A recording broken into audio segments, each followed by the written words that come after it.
Hey everyone, my name is Brielle and I'm a private pilot, and today I wanted to show you just a little bit about what I did to get started and how I went through it and what I used. So first of all, I wanted to talk a little bit more about my situation. So I actually started training when I was a senior in high school. It was 2019. So I started back September in 2019, and I'd kept up with my training, and I finished my private back in December 2020. So it took that long.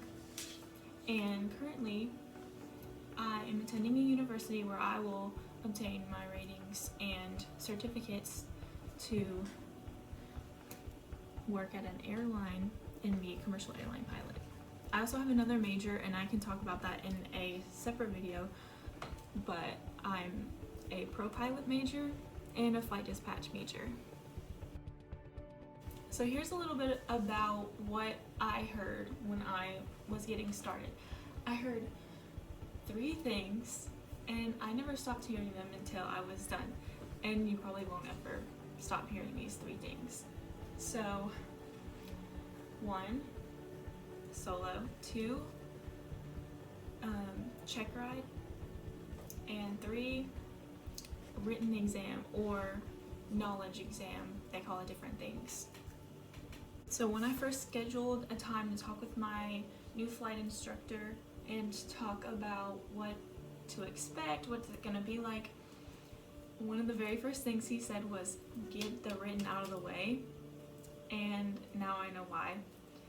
So you will have to get a written exam test prep course, and the studying for it is all on your own through the school that I was going to, which was a Part 6-1. And initially he told me certain materials that I had to get before even starting training that would be good to just start studying for the written. Okay, so for the written exam, I already had gotten my FAR aim and I tabbed it.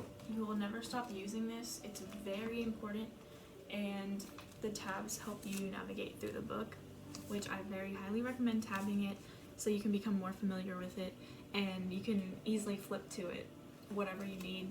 It's readily accessible. And next was the Pilot's Handbook of Aeronautical Knowledge, also the PHAC. It has everything you need to know, everything you need to learn, and it's really good for studying for the written, as well as teaching yourself the concepts that you need to fully understand it. And I also got the Airplane Flying Handbook, which is more on the practical side. It tells you what to expect and what to think of when you're practically flying the airplane, and it's very good for teaching also. And finally, my ground school that I had for test prep for my knowledge exam, I used GLEIM online, and you can pay. And next, for my check ride, it was a lot of studying what my instructor had taught me, and each airplane is different, so there's really not that many study guides for the specific maneuvers. This is for the practical side. Basically, I created my own little cheat sheets or templates so I could go over it, study it, think about it. Chair flight, it comes in handy for chair flight, and basically I just kind of wrote the maneuvers down, the steps, and just would like flip through it in my brain, and it got me in the zone trying to remember everything, so it was all mechanical and memorized. My flight school also did have a handout which was a little bit of a cheat sheet for the oral exam, but the bulk of your oral exam is going to come from your brain, so the cheat sheets is just for memorization. But they had like the light gun signals, types of hypoxia, the requirements for airspace, required equipment for JVFR, the required aircraft documents, stuff that you will already have memorized, but just to make sure that you didn't skip anything, it's on here. And very important, the ACS standards, because if you have taken the time and looked through the ACS standards and checked off everything that you've got done, you'll be good. The examiner wants to see that you've read the standards and you know exactly what's going on.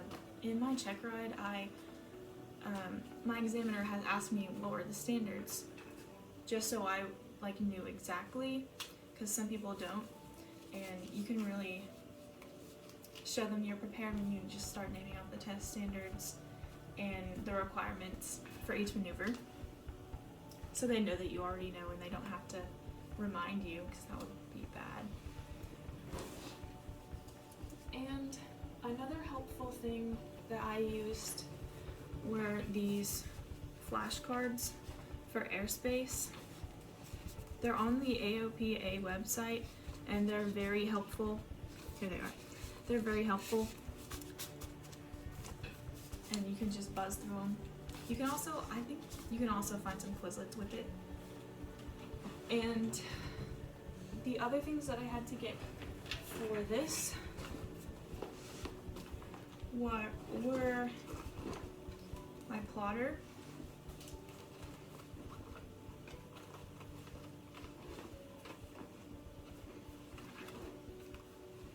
my E6B, and the state which I'm based out of is kind of weird with the sectionals. It's between two different sectionals. So I have the Atlanta sectional and the St. Louis sectional. And basically that's all I used for my check ride. And yeah, it helped me pass my written. So yeah, I need to get on the soapbox again for one more thing. Okay, so I really want to talk about the actual check ride, which consists of the oral and the practical exam. And let me just say, it is not like any exam I've ever taken. It is very unique. And I learned from doing it that the examiner doesn't want to see if you know it, because they know that you've probably studied and then you can know it, but they want to see if you can understand it. So these questions are going to be scenarios. They're not going to be just flat out questions that you've memorized answers to. So when you're studying for that, it's different than the knowledge exam, because those are a test pool of questions that you can memorize the answers to and keep in your brain at that time. So when you're studying for the oral exam, it really helps to have other people give you scenarios. I personally had another flight instructor do a mock oral, which really helped me. It was really good, and it prepared me because it was not like any other thing I had done ever in my life before.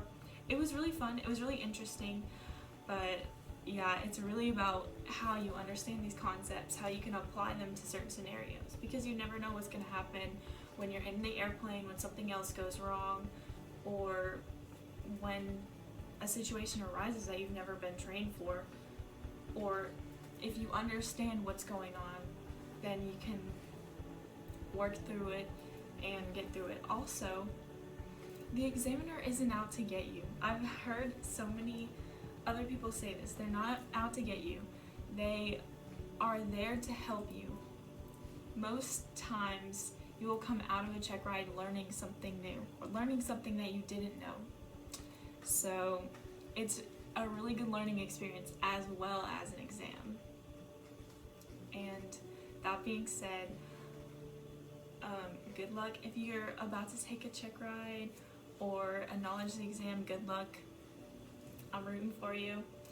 And study, make sure you understand what's going on, make sure you can apply it, and just do all you can to get everything down pat in your brain. So yeah, have a great day and good luck on your exams.